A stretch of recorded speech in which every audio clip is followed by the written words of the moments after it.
Good morning, good afternoon, good evening, folks. Michael Zuber, one rental at a time. And all I have to say is, yes, folks, she's back. The one and only Beth Traverso. How you doing, Beth? Great to be here, Mike. Thank you so much for having me back. Absolutely. So one of the things I'm doing with all my real estate and real estate agents and brokers, first episode each week is tell us what is going on. So your market is the greater Seattle area. Yes. I assume it's probably like a lot of other West Coast high-priced markets where maybe you're getting whiplash with how fast things are changing. So tell Yes. us all about it. I love that word whiplash as a descriptor because I've been in real estate for over 20 years. I've seen all kinds of markets and I like being able to having to be nimble and pivot and adjust to different markets. Like it keeps it interesting Mhm. and challenging. This year, 2022, has been the most dramatic, swift changes and then reversals and it's whiplash is great because I feel like that perfectly sums up what's been going on. And so where we were is I'll also do a rewind back to the beginning of the year. So 2021 was what it was. It was insane. Everything got reshuffled around because of COVID, or sorry, the pandemic. I don't know if I'm supposed to say that word. Doesn't matter. Okay, there's things about algorithms and stuff, but the pandemic happened. It shifted people's priorities and interest rates, all these things that you talk about on your channel. Inventory in our area went down to almost zero, to where there was literally nothing to buy. And so when and inventory is always low in our area, so in January people started putting out a few houses, and then like 30, 40, 50 buyers would just converge on every single house, and insane bidding wars exploded. And it was challenging to try to like ride that fucking bronco, like as a listing agent or as a seller Yeah, or a buyer. it was Yeah, probably not fun for anyone, right? Because again, it really wasn't. People say, oh, it must be great for you having the listings. I work primarily with sellers. I work with buyers too, but managing that, I'm like, guys, this yeah, is where I'm going to bring the value, because you can get an offer like this, but in order to get the best and to like manage this intensity does yeah. require some skill set. So Mhm. what we were seeing was a typical house would get, I don't know, maybe 10, 15 offers or so, and they would be escalating against each other, going up on average 20 to 40% over list price. And Wow. the list prices were based upon recent closed sales. So we're not talking Yeah, some, we're not some talking 6 months. We're talking yeah. 6 days. Yeah, Some people like to do the strategy of artificial low fake pricing. I don't do that. I don't think, because I say you can never guarantee multiple offers, and you have to yeah, list it at a fair price. You're willing to accept one good offer at that price. That's my yeah. philosophy. I like it. So we would do that, and then we'd get all these offers going hundreds of thousands over list price, all contingencies waived. Buyers are like, what else can I do to make my offer better? They started doing non-refundable earnest money, and this Wow. six figures released as a non-refundable deposit to seller before closing. Extremely risky terms. Oh, yeah. So what we saw was when those houses went under contract in January, when they closed in February. I'm on what they call the east side. There's kind of two sections to Seattle. There's the Seattle city side, and then there's the suburban east side. I'm more east side. But we saw on the east side that in the month of February, sale prices escalated about 40% over where they were in January. From January closed prices to February, Mo- 40% month overnight, on month, month 40%. on month. I'm not talking year on year, I'm talking month on month. That And is not healthy. not healthy, and it kind of scared everybody. So for me it did, because I'm like, ooh, this is not good. We're seeing these gains on top of already, and prices that already were escalated up in 2021, and then that on top of that, like, this is not gonna, This is not going cannot to end well. continue like No. this. It cannot. So but the low interest rates, people's stock portfolios were nice and flush, Juicy. and people Yeah, were yeah. feeling like they had the money, and they wanted to live where they wanted to live, and they were, when people see what others are doing, they're very quick to jump onto that. Like, okay, this is what we're doing now. We're doing the XYZ. Everybody's going 100K over, so we're going Yeah, to do it too. we're Yeah. gonna do it too. And if you wanted to buy a house, honestly, you kind of did have to do that, unless you're. And for some people, I would advise, well, maybe this isn't the time to be buying. If Yeah. you It's can't okay to rent for a do little that, while longer. it's Yeah. not a bad thing to just sit on the sidelines. And a lot of people did do that, especially the people who didn't have. Not everybody's got $150,000 that they can just give as earnest money, No. non-refundable deposit, and or they just don't feel comfortable with that. And I respect that. So And just on for the record, like I never as a listing agent told anybody they ever had to do that. They would just offer that on Yeah, of their own, course. Yeah, it's crazy. So for some people they decided to sit on the sidelines, and that's fine. But there was enough people out there that were just battling it out over these houses, and they were getting fatigued too, like going every single week. It's like, okay, here's our 3 options this week, and everybody jumps on those 3. And it was to a point where showings were 100% booked. So like we have this like showing calendar, people go in and reserve their spots, and Mm. it was just like people couldn't even get into the houses. And so then there was that tension there. So that's where we were back in February, and that kind of continued through March. And then right around Easter weekend, something started to shift. And Yeah. so like, oh, okay. People were just kind of like, all of a sudden they're, oh, I'm not feeling quite so good about this anymore. Yeah, they're burning out. They, you only try it so many times, and it's like, hey, it's not our time. We can't do it. Then we get into higher rates started happening. Then obviously higher rates, Higher rates. And then and you then follow stock market more closely than I do, but I think like it started Amazon to and roll Microsoft over. stock Yeah, started to yeah. maybe that when they started. Microsoft had a pre-announcement. Yeah, they did. Currency hit, and Amazon had a bad quarter. And then you have people getting ready for the summer, right? The first summer in 2 years, we could take off and go to a different country. It probably hit Seattle really hard, is what I hear you say. Yeah, and we always have a seasonality of when the sun starts shining and people can go places, they're out, they're gone. Like, okay, Yeah. we're taking out, we're gonna go do summer stuff while we can, because we don't get a whole lot of summer here, and summers are magnificent, so, and we Yeah. had a very rainy winter, so people were just like, okay, we're out of here. I'm done. I'm Yeah. exhausted. That was hard. We're moving on, and so that started to happen a little earlier than normal this year. Like usually April, we don't see that kind of shift start to happen, but the agents that were out there working, like something's a little different. All of a sudden we're getting less traffic. We didn't get multiple offers on the house. What, so Mm. then we just, Is my email working? What I happened? know, excuse me, what's going on? Then I start getting the calls like, where are you writing an offer? What's going on? People want feedback, all these things, that they didn't care about before, Yeah. So and then so basically what we wanted is for the spike, and then it started to kind of mellow out a little bit starting in April. And then in June, July, everything just kind of, it's like somebody just took the switch and flipped it off. Yeah. So to where things are just very, very quiet. So you might get one showing a day where we used to have maybe 10 to 15 showings a day. So we're Yeah. talking like maybe a 90% or so reduction in showing. Yeah. So Beth, you have tons of experience, which is awesome. Let's go back to 2018. What would a normal traffic have been like? Yeah. What would normal be?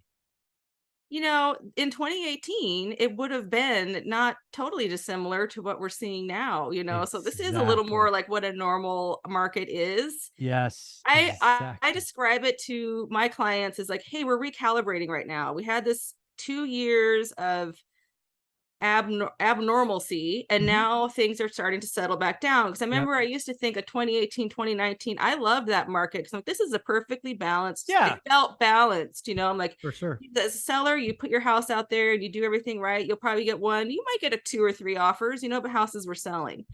And then as a buyer, it's like, you can get a decent Yeah, house. Yeah. you could be patient. You didn't have 7 seconds to decide.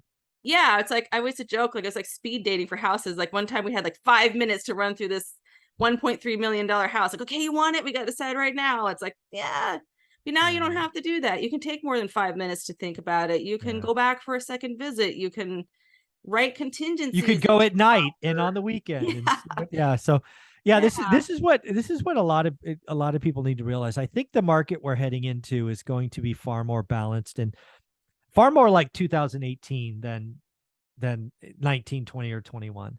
Yeah. And the other thing that I think is really interesting is I talked about in February what I called the champagne cork, right? I talked about housing slowdown coming, but I said there's going to be this one more just explosive rally when interest rates were going up, and that sounds like it happened in Seattle, right? That one rush of Yeah. champagne coming out of the bottle, and then just Mhm. nothing. Yeah, and so now we still are positive year over year in that Mhm. we were about 6.7% year over year, which is kind of more normal for our area. It's like, Yeah, okay, it's not yeah, it's not bad. We're bad. still positive. But the sales and on the east side area where I am are down 50% year over year in July. And 50%. That is you're talking about crashing transactions. I'd say 50% is that. yeah, again, folks, crashing transactions. What I keep telling people, and it's Yeah. important, right?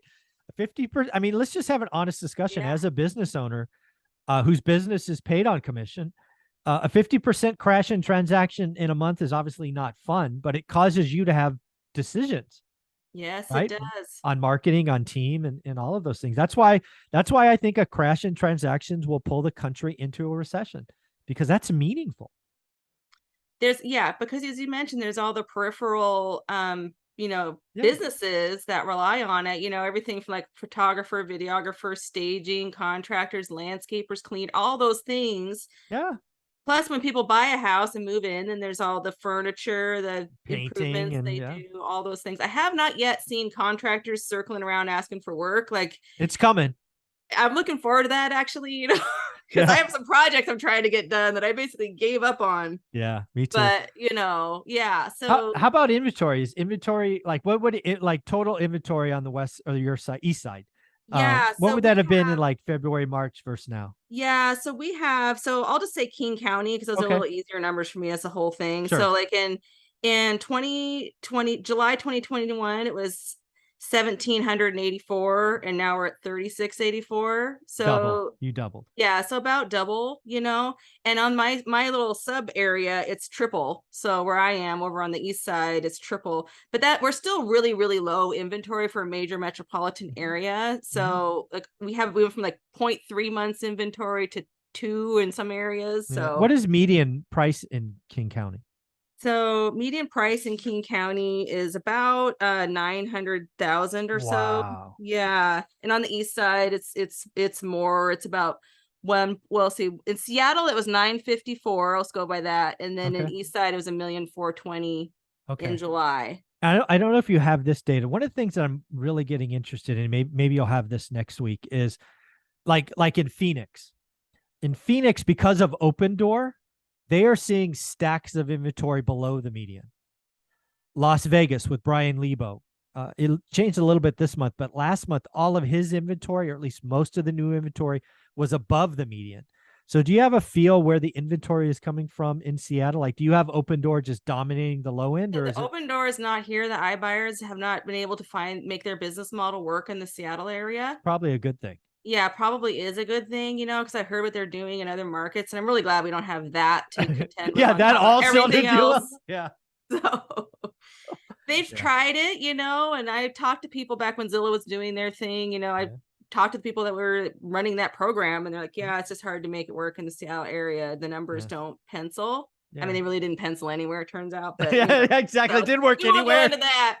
But anyway, and now they're teamed with Open Door. I'll be interested to see what's going on with that Yeah, partnership. But I don't want to digress. But we don't have that. But what I am seeing, where I'm seeing the glut, yeah. is in the move up Exactly. The move section. up, like all these new, Yeah. everybody who got in below the median, they're stuck. They got Mhm. a 2.7% mortgage. They want to move up, but they can't because, do the math. I keep doing the math with people. It's somewhere between 100 and 200%. Very few people can afford to double their mortgage payment. They're just not going to move. Yes. And in our area, we have this kind of different dynamic where I think a lot of people can afford it because there's very high earners and usually dual income. But I think the psychology is like, well, if the market's moving down and our Yeah. stock's not, they're just not feeling very Flush. flushed. Yeah. Like they don't necessarily want to lay out all of that. They We're getting could, to but they a don't point. want to. Yeah, yeah. And there's some people now who don't want to live their lives hostage to an interest rate, and life does go on. And those are people who are out there buying right now who are just like, Mm, we want to live a different type of lifestyle. We want to move to this area, not be in that area. And got it. they're doing it anyway, but they're a lot more cautious about it. So, and we did see what I saw was a lot of people. So in our area, like starter price range is again, like we're high price area, but like, 7 to 900 or so, Okay. and those are still moving, but I'm seeing actually that kind of slowing down too, which is they're maybe the people that are more impacted by affordability because they don't have a house to sell, and I don't maybe Yeah. they don't have the equity to roll into Right. something else. But then the people then the like the million to 1,314 range in Mhm. my specific market, that's where I was seeing where we used to have maybe 2 houses per week listed, and then there was like all of a sudden like 17 available. I'm in a very small little niche market, Sure. all of a sudden there was like all these options where people are like, oh, if I got a choice of 17, I can just wait for to see Yeah. who drops the price the most. Yeah, I could look over 2 weekends. I can't even see all Yeah. the houses in one day. I can look at all of them and make them all scramble to get my offer, So, and it's interesting, as soon as that psychology shifts, there's a huge psychology component to this, because Yeah. when people see what's going on, people are doing price drops, big price drops. People they just want to sit on the sidelines and wait to see what's Yeah. going to happen, if it's going to keep going down. Last question on this topic is, what is the Seattle area like in the winter, like Thanksgiving to New Year's? Is it just dead? Is it busy? What's going It's on? dead pretty much. The inventory dwindles down to almost nothing. And so for us, our busy season, like to say spring starts in January. Okay. So I will be curious to see what happens in January, because I do already see inventory starting to, I mean, our July stats are one thing, but I'm already on the ground we're seeing fewer listings coming on. Yeah. And there's been more buyers coming into the market lately, I think, because things are starting to look a little rosier. Mm-hmm. And the inventory is starting to get low, low, low, low, low. And I think Yeah. that's going to What about cancellations? Sorry, I'm guessing you're going to get cancellations because they threw out wish pricing and they're not getting it. There's a little bit of that.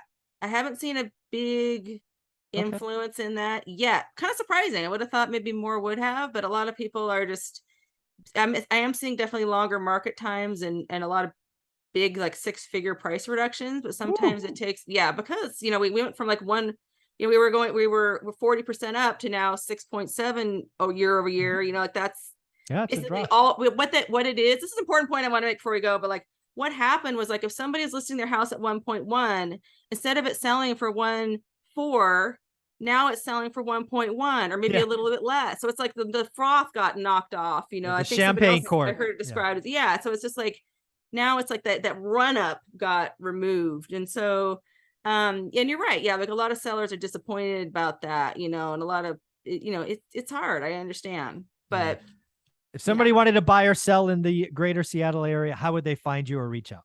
Yeah, so Beth Traverso Group.